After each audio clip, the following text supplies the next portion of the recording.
El zumbido del amplificador de válvulas era casi un ser vivo en aquella habitación.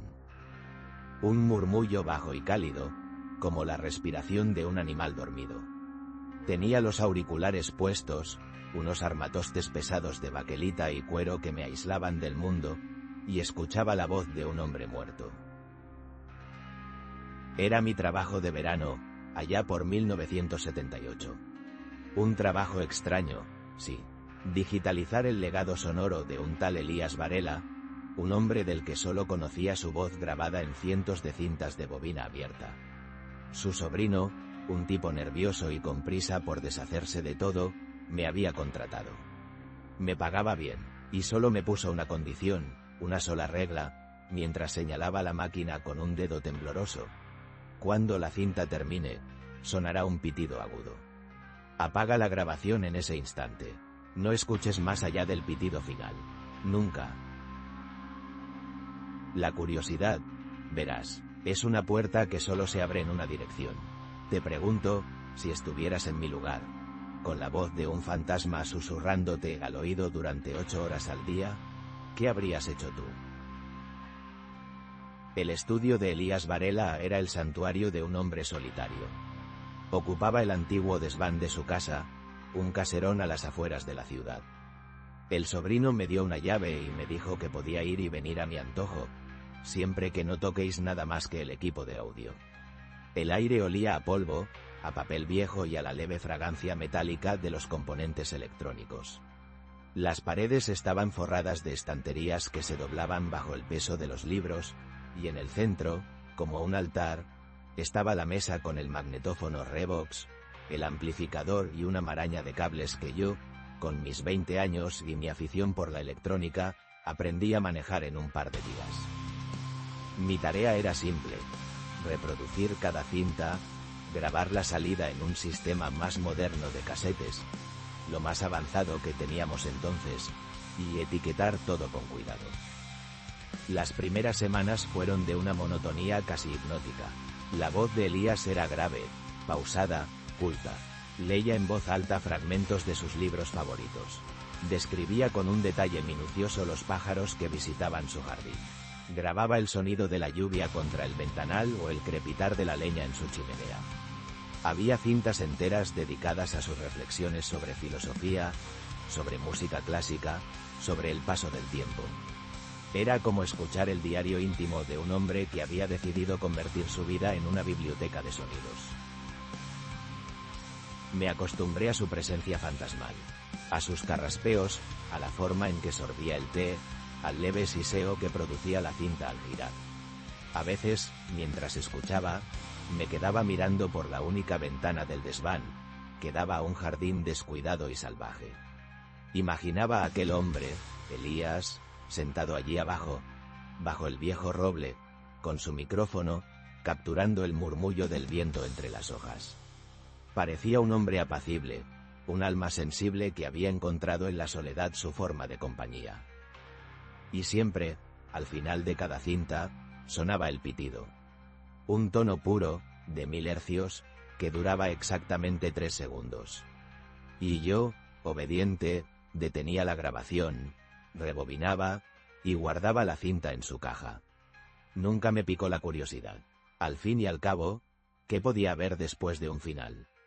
Ruido blanco, el final de la emulsión magnética. Nada. Todo cambió a mediados de agosto. Había terminado con las cajas etiquetadas como lecturas y paisajes sonoros. En el fondo de un armario encontré un baúl de madera sin ninguna inscripción. Dentro, más cintas, pero estas eran distintas. No tenían las cuidadas etiquetas escritas a máquina de las otras. Solo una palabra, escrita a mano con una caligrafía temblorosa, clara. Y debajo, una fecha. La primera era de hacía 15 años. Puse la primera cinta en el Revox, ajusté los niveles y me coloqué los auriculares. El zumbido familiar me envolvió, pero la voz de Elías era diferente. Ya no era el narrador tranquilo y distante. Había una intensidad nueva, una especie de urgencia febril. Y no hablaba de libros ni de pájaros. Hablaba de ella, de Clara, su mujer. Clara hoy ha sonreído, decía. Ha sido por la mañana, cuando la luz entraba por la ventana del salón. Una sonrisa solo para mí. La he grabado en mi memoria, por supuesto, pero cómo me gustaría poder grabar la sonrisa en sí. Su esencia, la guardaría aquí, en esta cinta, para siempre. Su tono era el de un coleccionista, el de un entomólogo describiendo una mariposa rara. Hablaba de su belleza, de la forma en que su pelo caía sobre sus hombros, del sonido de su risa. Pero a medida que avanzaba la cinta, algo empezó a incomodarme. No había diálogos, él nunca grababa conversaciones con ella. Solo la describía, la interpretaba. Hoy Clara ha estado silenciosa, decía en otra grabación. Sé lo que significa ese silencio. Es su forma de decirme que me necesita cerca, que mi presencia es su ancla. Algunos podrían confundirlo con tristeza, pero yo la conozco. Yo sé leer su alma en sus silencios. Escuché cinta tras cinta. Eran monólogos obsesivos, un catálogo minucioso de los estados de ánimo de su esposa, siempre filtrados a través de su propia percepción. Él era el narrador, el director y el único actor de la vida de Clara. Ella era solo el objeto de su narración. Empecé a sentir una opresión en el pecho, una sensación de claustrofobia. Aquel desván, que antes me parecía un refugio de paz, ahora se sentía como una celda. La voz de Elías, que me había acompañado durante semanas, se había vuelto la de un carcelero. Una noche, no pude más. En una de las cintas, Elías describía una discusión. O, más bien, su versión de una. Clara ha levantado la voz, decía, con un deje de decepción. Ando, lo entiendo. Yo solo quiero protegerla. El mundo exterior es demasiado cruel para un espíritu tan delicado como el suyo. Ella cree que la encierro, pero lo que hago es construirle un nido. Un santuario. ¿Por qué no lo ve? La cinta continuó. Su voz se volvió un susurro. Tuve que calmarla. A veces es necesario ser firme. Por su propio bien. Ahora duerme. Su respiración es tranquila. He grabado su calma, para que mañana, cuando despierte y vuelva a agitarse, pueda escucharla. Para que recuerde cómo suena la paz. La cinta llegó a su fin. Sonó el pitido agudo, penetrante. Mi mano estaba sobre el botón de parada, pero no lo pulsé. Mi corazón latía con fuerza. Desobedecí la regla. Dejé que la cinta siguiera girando. Silencio. 1 segundo. 2 segundos. 5 segundos de puro ruido blanco, el siseo del vacío. Y entonces, lo oí. Muy bajo, casi imperceptible. Un sollozo, ahogado, roto. El sonido de alguien llorando en una almohada para que nadie le oyera. Duró apenas 4 segundos, y luego, un clic. El fin de la grabación. Me quité los auriculares de golpe. Tenía las manos sudorosas. El zumbido del amplificador me pareció de repente amenazador. Elías no solo grababa sus monólogos. A veces, dejaba el micrófono abierto. Grababa el silencio que dejaba tras sus palabras. Y en ese silencio, estaba ella, Clara, su voz real, no la que él inventaba. A partir de ese día, el trabajo se convirtió en una obsesión. Escuchaba cada cinta con una atención enfermiza, esperando el pitido. Y siempre, después, desobedecía. Me adentraba en esos segundos de prohibición. Encontré más cosas. El sonido de un plato rompiéndose contra el suelo. Un déjame en paz susurrado con desesperación. El leve chirrido de una puerta que se cierra con llave desde fuera. Eran fragmentos de una vida secuestrada. Píldoras de una realidad que Elías se había esforzado por borrar con su propia narrativa. Él construía su historia de amor y devoción sobre el silencio forzado de ella. Y yo, décadas después, era el único testigo de su crimen. Llegué a la última cinta del baúl. La caja solo tenía una fecha escrita, la de la muerte de Elías, según me había dicho su sobrino. La etiqueta estaba manchada, como si una gota de agua hubiera caído sobre la tinta. La cargué en el magnetófono con un temor reverencial.